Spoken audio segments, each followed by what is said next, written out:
Welcome to my YouTube channel. आज दोस्तों हम पढ़ेंगे वॉइस के बारे में। वॉइस एक इम्पोर्टेंट टॉपिक है जो अक्सर एग्जाम में पूछा जाता है। आज हम पढ़ेंगे वॉइस। वॉइस मुख्य रूप से दो प्रकार के होते हैं, जिसको एक बोलते हैं एक्टिव वॉइस और दूसरे को बोलते हैं पैसिव वॉइस। दूसरे को बोलते हैं पैसिव वॉइस।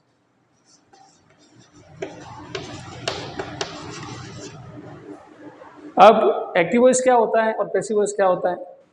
तो एक्टिव वॉइस जिसके अंदर कर्ता इंपॉर्टेंट होता है और उसमें जिसे अपन सब्जेक्ट कहते हैं, और ऑब्जेक्ट उसमें इम्पोर्टेंट नहीं होता है, यानी वो इम्पोर्टेंस लेस होता है और दोनों के अंदर वर्ब काम करती है। तो एक्टिव वॉइस के अंदर जो होता है वह अपने एक एग्जाम्पल रहे तो इसके अंदर जैसे लिखा है राजू प्लेज क्रिकेट।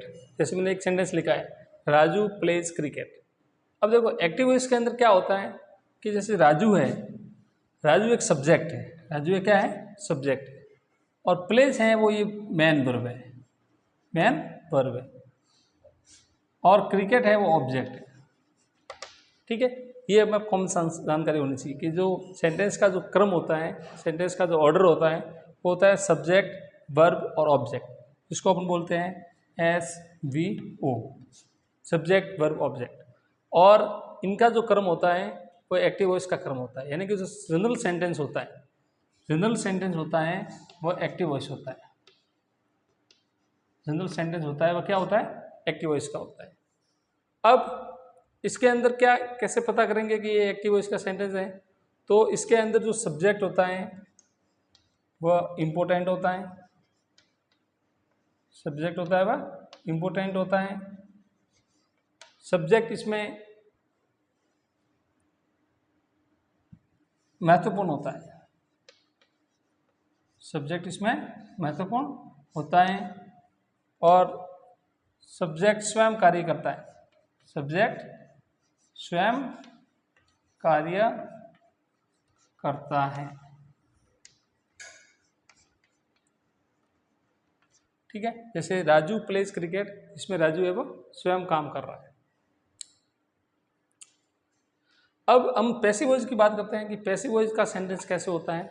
और पैसिव वॉइस को हम जैसे जो लिखा हुआ था वाक्य आगे कि राजू प्लेज क्रिकेट, उसको अपन करेंगे कि क्रिकेट इज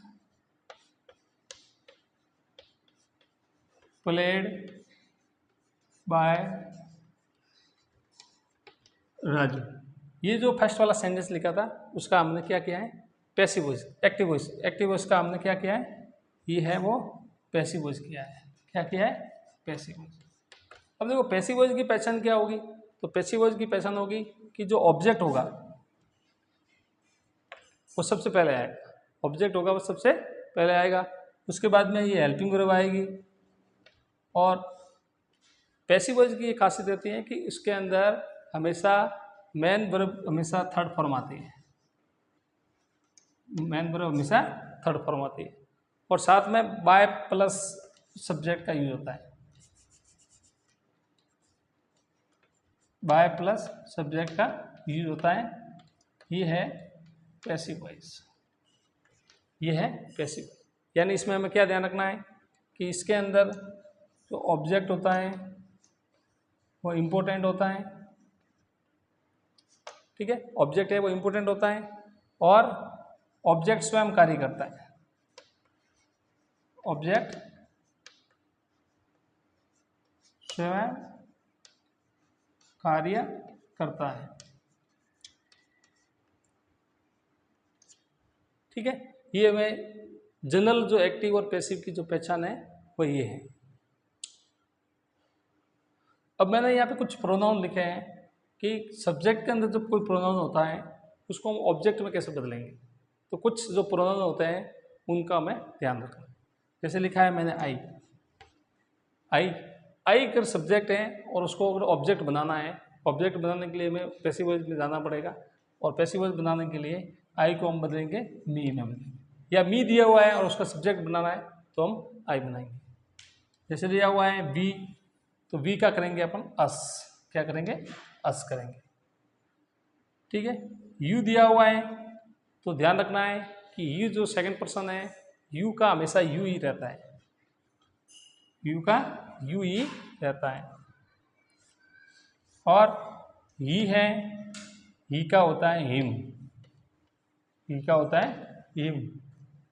और सी का होता है हर, सी का होता है हर। और इट का होता है, इट का इट। और दे होता है, दे का होगा देम, दे का होगा देम। तो इस प्रकार आज हमने जो सामान्य जानकारी पढ़ी है कि प्रोनाउन है सब्जेक्ट, और सब्जेक्ट को हम ऑब्जेक्ट में कैसे बदलेंगे इसके बारे में, और एक्टिव वॉइस और पैसिव वॉइस की जनरल जानकारी आज मैंने बताई है। धन्यवाद दोस्तों।